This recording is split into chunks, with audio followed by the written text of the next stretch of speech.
At this point, Billy and Rene have already completed the hardware setup, and most of the cafe's network infrastructure is now in place. Each part of the network can reach the services it needs.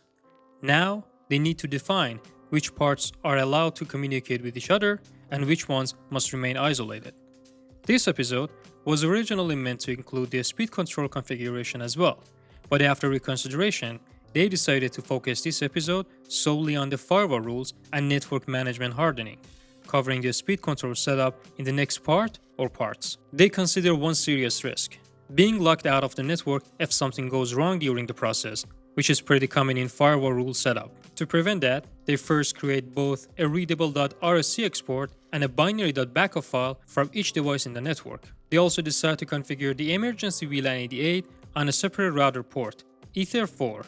In the previous episodes, they had already created VLAN 88, its DHCP server, and IP pool, but it was assigned to the router's 2.5 gigabit Ether port, which is the uplink to the switch. Moving it to the Ether 4 adds another safety measure. If switch Ether 17, as the only management port, is damaged or VLAN 99 goes down, they can connect directly through this separate port and VLAN to manage the network and resolve the issue. Following the rest of the video, you'll notice the benefits of it.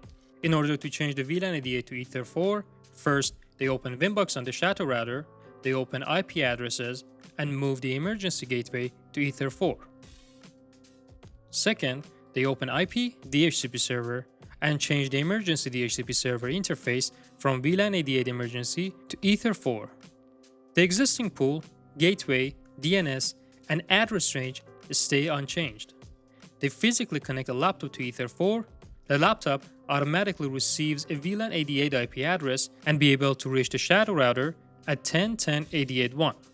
Finally, they remove the old VLAN 88 emergency interface from the Ether 1 trunk. Now Ether 4 becomes a dedicated, untagged recovery management port. Moving on to the first goal. In the second episode, Billy and Rene already defined the firewall policy they wanted for each VLAN, as shown in the table. The main idea is simple. Almost all VLANs are blocked from accessing each other. The exceptions are that the staff VLAN keeps access to only the printer, and VLANs 99 and 88 remain dedicated to managing the network infrastructure. And all VLANs have access to internet. Proceeding with the firewall setup, they go to router webvec with its management IP address and activate the Claude extension. Then summarize all the intended changes and use them to create the following prompt. This prompt starts by giving Claude the device addresses and login details, while making it clear that the shadow router is the main device for this task. The switch and access points are only there for inspection or verification, so Claude should not touch them unless permission is given. Next, it reminds Claude that the main network is already working, so the firewall task should stay focused and avoid rebuilding anything that is already complete. Then the prompt defines the emergency management setup on Ether 4. It tells Claude that this path is already configured and should stay unchanged while the firewall is being built. The next section gives the actual firewall policy. The main rule is simple: block inter-VLAN communication by default. The only approved exceptions are staff access to the printer VLAN and emergency access to the shadow and VLAN 99 management devices. All VLANs can still use the internet as required. After that, the prompt asks Claude to inspect before changing anything. It should check the existing firewall, look for anything that could conflict with the new rules, explain the proposed plan in simple language, and then wait for approval. Once the plan is approved, Claude can configure the firewall, but only within the intended scope. It is specifically told not to modify the WAN, VLAN interfaces, DHCP, switch, capsman, AP configuration, or the emergency management setup. Finally, the prompt asks for targeted verification. Claude needs to prove that internet access still works, VLAN isolation is enforced, staff can reach the printer, VLAN 99 management still works, and the emergency laptop on Ether 4 can reach the management devices without gaining access to the production VLANs. At the end, Claude must document what it changed, report the test results, identify any remaining concerns, and create both .rsc export and a binary backup with proper names and dates. Then Claude comes up with the pre-configuration plan. After reviewing Claude's firewall plan and the full conversation history, ChatGPT gives a full pass. It confirms the VLAN isolation, a staff-to-printer exception, emergency to management access, VLAN 99 protection, internet access, DHCP DNS scope, and management path restrictions all match the intended policy, with no functional issues found. Claude proceeds with the configuration in safe mode. They give the final summary along with the .rsc file to Chat. Chat initially approves the configuration was done properly and matched with the intended prompt, but also mentioned the complete operational verification requires live endpoint testing. Before doing the test, they ask Chat for a list of Winbox screenshot for further verification. In Shadow Router, they go to Firewall, then Filter Rules. It confirms the complete firewall policy is installed and enabled. It shows the input rules protecting the router, the staff-to-printer exception, the emergency to management exception, internet access through PPPoE-WAN, and final rule, blocking all other inter-VLAN traffic. Then firewall counters, confirms that the firewall is actively processing real traffic. After that, firewall address lists, confirms that management hosts contain the 4 intended management addresses. NAT, confirms that the existing PPPoE masquerade rule remains in place and is actively processing packets, showing that NAT was not disturbed by firewall configuration. Then they go to terminal and ping all the devices with their 99 VLAN management IPs. It shows successful pings from the SHA-2 to 10.10.99.2, 3, and 4, all with 0% packet loss, confirming management connectivity to the switch and both APs. Then they connect the laptop to router's Ether4 to test the emergency port connectivity. They successfully ping them from the emergency laptop.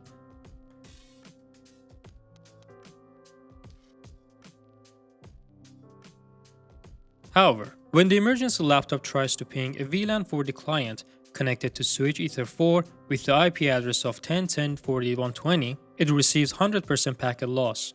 At the same time, the inter-VLAN drop counter increases, proving that emergency traffic toward the production VLAN is being blocked by firewall rules as intended. They use the same method shown earlier to validate each isolation rule against the policy table. The results match the intended design, giving the firewall stage a full pass. Now that the firewall rules set a strong security frame around the network, especially in VLAN isolation, they need to proceed with some additional security measures to lower the possible security risks. They begin by asking ChatGPT to use MikroTik documentation to guide them through setting up these additional security layers. The first step is assigning strong credentials to every networking device. According to MikroTik's recommendations, they should create a unique, non-default administrator username. For passwords, they follow a strong policy: 16 to 20 characters or more, a mix of uppercase, lowercase, numbers, and symbols, no cafe name, device name, address, phone number, or other easily guessable information, no common substitutions, a different password for every network device. These credentials must be stored in a password manager instead of a document or a screenshot. To safely apply this change, they go to System, then Users, and create a new administrator account with a unique username, the appropriate access group, and a strong password. They keep the existing admin account active for the moment, then open a second Winbox session and test the new credentials. Once the new account is confirmed to work properly, they return to user list and disable the default admin account. The important sequence is create, test, verify, and only then disable the old account, so they do not accidentally lock themselves out. Another potential concern is VLAN 99 management access. Even though users still need valid credentials to actually log in, a device connected to the management network could still attempt to reach the networking devices.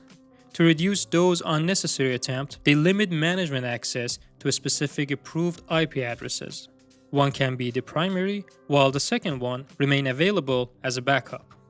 In Winbox, they go to IP, firewall, and address lists, and create the management list, adding IPs as the approved management addresses. Then they go to filter rules and create a new input rule, that accepts traffic only when the source belongs to that address list. They place this rule above the final input drop rule. Verify that both approved devices can still reach the SHA-2, and only then disable the older VLAN 99 management rule. They also restrict ICMP, so only the approved management addresses can ping the router through VLAN 99. In addition to firewall rules, Billy and Rene also restrict the management services running on the network devices. On all devices, they open IP, then services, and limit the management services to the ones they actually use: Winbox, SSH, Webfake, to the approved management addresses. The /32 mask is used because each entry should represent only one exact IP address. To preserve emergency recovery access, they also allow the VLAN 88 emergency management source. They keep only the management services they actually need and disable unnecessary ones such as Telnet, FTP, API, and other unused services. Another security measure is disabling MAC-based management. This prevents someone who is simply connected at layer 2 from using MAC Minbox, MAC Telnet, or similar shortcuts to reach the networking devices without going through the normal IP-based management restrictions. They go to Tools, then MAC Server, review MAC Telnet, MAC Minbox, and MAC Ping, and disable them. Next, they restrict neighbor discovery so the networking devices only advertise themselves through the trusted management network. To do this, on each device, they go to Interface, then Interface List, create a new list called Management. And from the Interface List tab, they create a new list and add the VLAN 99 management interface to it. Then they go to IP, Neighbors, and Discovery Settings, and set the discovery interface to the new management list. After applying the change, the devices only advertise and discover MikroTik neighbors through VLAN 99. Devices on guest, VIP, staff, POS, and the other VLANs will no longer automatically see the management devices through neighbor discovery. Another potential concern is the VLAN 99 DHCP server. If it continues assigning addresses dynamically, unintended devices can connect to the management port and receive management IP addresses automatically. To reduce this risk, they set the VLAN 99 DHCP server to serve only predefined static leases. On the router, they open the VLAN 99 DHCP server and change its address pool to static only. From that point, manually configured static addresses continue working normally, and devices with existing static DHCP leases can still receive their assigned addresses based on their MAC addresses. But unknown devices requesting a new DHCP address from VLAN 99 receive nothing. Now the second goal of this stage is achieved. One thing worth mentioning is that network security is relative. It is almost impossible to make a network completely secure. But by combining all these security measures, Billy and Rene significantly reduce the attack surface and keep the cafe network much better protected. So far, we're halfway through stage 5. In the next part, we will move on to speed limits and queuing, which is going to be a very practical episode packed with useful details. To make sure you don't miss it, like this video, subscribe to the channel, and turn on notifications so you'll know as soon as the next video is released.